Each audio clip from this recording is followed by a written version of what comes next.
Hello दोस्तों, अगर आप हमारे चैनल पर नए हैं तो चैनल को सब्सक्राइब जरूर करें। कहानी शुरू करते हैं। लालची पड़ोसन। कामिनी बहुत ही खूबसूरत औरत थी।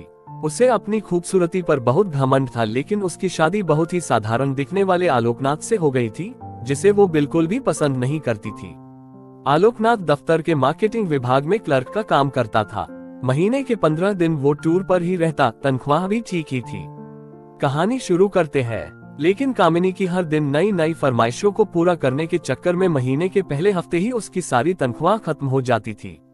एक दिन की बात है, सुबह का समय था। कामिनी बिस्तर पर लेटी हुई थी, तभी आलोकनाथ ने उसे जगाते हुए कहा, क्या बात है कामिनी, आज बहुत देर तक सोई हुई हो? कामिनी, अरे जिसकी किस्मत ही सो गई हो वो जागकर क्या करे? आलोकनाथ बोले, क्या बात है, आज सुबह सुबह ही ताने? कामिनी, तो क्या चाहते हैं आप? सुबह सुबह आपकी आरती उतारना शुरू कर दूं या पैर दबाऊं? आलोकनाथ समझ गया कि कामिनी को कोई चीज चाहिए, क्योंकि जब भी उसे कोई चीज चाहिए होती थी वो इसी तरह का नाटक करने लगती थी। आलोकनाथ, अरे क्या चाहिए तुम्हें, बोलो ना। कामिनी, हाँ हाँ बोल, तो ऐसे रहे हो जैसे चांद तारे लेकर आ जाओगे मेरे लिए। कितने दिनों से आपको सोने की रिंग के लिए बोल रही हूँ, लेकिन तुम तो एक कान से सुनकर दूसरे कान से निकाल देते हो। आलोकनाथ, अब जितनी हैसियत है मेरी उतना ही तो कर पाऊंगा मैं, और अभी मेरा हाथ तंग है। 2-3 महीने रुक जाओ ना, फिर दिला दूंगा मैं। कामिनी, तो फिर मुझसे पूछते क्यों हो कि क्या चाहिए? जाए अपना काम करिए, मेरे सिर में बहुत दर्द है।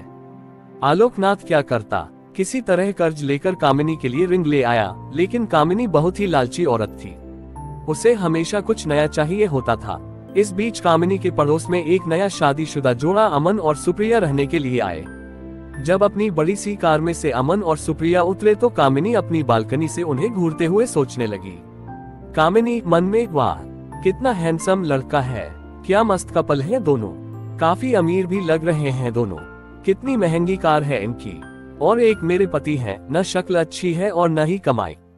कामिनी को जब पता लगा कि ये जोड़ा बिल्कुल उनके बगल में रहने के लिए आया है तो वो उनसे दोस्ती करने के लिए मचल उठी। खास तौर पर अमन से उसकी दोस्ती करने की बहुत इच्छा थी। एक दिन वो उनके घर गई। उसने दरवाजा खटखटाया, दरवाजा अमन ने ही खोला। सामने से अमन को देखकर वो उस पर और भी लट्टू हो गई। कामिनी जी, वो मैं आपके पड़ोस में रहती हूँ, थोड़ी चीनी चाहिए थी मुझे। अमन जी, अभी देता हूँ। अमन, सुप्रिया सुप्रिया जरा कटोरी में चीनी तो ले आना। सुप्रिया चीनी लेकर आ गई। अमन ने उसे कामिनी को देने को कहा। इस बीच कामिनी की नजर अमन के घर पर थी। काफी महंगी और एंटीक चीजों से सजा हुआ था उनका घर। जब सुप्रिया ने कामिनी को चीनी की कटोरी दी तो उसकी नजर सुप्रिया के गले में पहने नेकलेस पर गई। उसने अंदाजा लगाया कि ये डायमंड का ही होगा। सुप्रिया और अमन दोनों ने कामिनी को घर के अंदर आने को कहा तो उसने कहा कि फिर किसी दिन। कामिनी जब चीनी की कटोरी लेकर अपने घर गई तो आलोकनाथ की नजर उस पर गई। आलोकनाथ, अरे घर में तो इतनी सारी चीनी पड़ी है, फिर तुम पड़ोस से मांग कर क्यों ले आए? कामिनी, ये बात आपकी समझ में आ जाती तो आप अपने ऑफिस में क्लर्क नहीं होते। धीरे धीरे कामिनी अमन और सुप्रिया से दोस्ती बढ़ाने लगी। जल्द ही वो उनका विश्वास जीतने में कामयाब हो गई। कभी कभी सुप्रिया किसी काम से बाहर गई होती तो वो सुप्रिया की गैरहाजिरी में भी अमन के पास चली जाती और उससे घंटों बातें करती। अमन हंसते हुए, अरे बस करिए भाभी, आप तो हंसा हंसा कर जान ही ले लेंगी। कामिनी, अरे ऐसा मत कहिए अमन, आपकी जान हमारे लिए बहुत कीमती है, हम तो आपके लिए अपनी जान भी दे सकते हैं, एक बार बोलिए तो। अमन, ये आप क्या कह रही है? कामिनी बोली, आप तो सीरियस ही हो गए, अब आपकी भाभी को आपसे मजाक करने का भी अधिकार नहीं है क्या? इनडायरेक्टली वो अमन को कई तरह के इशारे भी करती और उसे अपने झूठे प्रेम जाल में फंसाने की कोशिश भी करती, क्योंकि उसे पता था कि अमन बहुत ही अमीर है और वो उसकी सारी ख्वाहिशों को पूरा कर सकता है। लेकिन अमन अपनी पत्नी से बहुत प्यार करता था, इसलिए वो कामिनी की इन हरकतों का कोई जवाब नहीं देता था। एक दिन की बात है, कामिनी अमन और सुप्रिया से मिलने उनके घर आए। सुप्रिया बोली, आए आए भाभी, हम आपकी ही बातें कर रहे थे। कामिनी, मेरी बात? उद्धरण चिन्ह। सुप्रिया, अरे ये अमन तो हमेशा आपकी बात करते रहते हैं। कामिनी, अच्छा क्या कहते हैं अमन? सुप्रिया, यही कि आप बहुत अच्छी है, कितनी मजेदार बातें करती है, आपके जैसी पड़ोसी मिलना तो आजकल के समय में बहुत ही मुश्किल है। सुप्रिया के से मुंह से अपने लिए अच्छी अच्छी बातें सुनकर कामिनी मन ही मन बहुत खुश हो रही थी और उससे लग रहा था कि एक ना एक दिन तीर निशाने पर लग ही जाएगा। इस बीच सुप्रिया के भाई की शादी तय हो गई। उसके मायके वाले उससे बार बार बुला रहे थे, इसलिए सुप्रिया को शादी के 20 दिन पहले ही जाना पड़ा। अमन को इतनी लंबी छुट्टी नहीं मिलती, इसलिए उसने शादी के कुछ ही दिन पहले जाने का तय किया था। इधर कामिनी को जब पता लगा कि सुप्रिया 20 दिनों के लिए अपने मायके जा रही है तो उसने मन ही मन एक प्लान बनाया। कामिनी मन में यही सही मौका है अमन को फंसाने का। आलोक भी बाहर है और सुप्रिया भी अपने मायके गई हुई है। सुप्रिया को मायके गए हुए अभी 2 ही दिन हुए थे। रात को 9 बजे कामिनी ने अमन के घर का दरवाजा खटखटाया। अमन ने जरा देर से दरवाजा खोला। कामिनी, क्या बात है अमन, बहुत देर कर दी दरवाजा खोलने में। अमन बोला, अरे भाभी, वो किचन में रोटियां बना रहा था। आपको तो पता है ना, मुझे बाहर का खाना बिल्कुल पसंद नहीं है।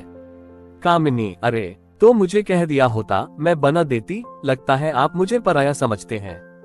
अमन, अरे नहीं नहीं भाभी, ऐसी बात नहीं है, मुझे खाना बनाना अच्छा लगता है।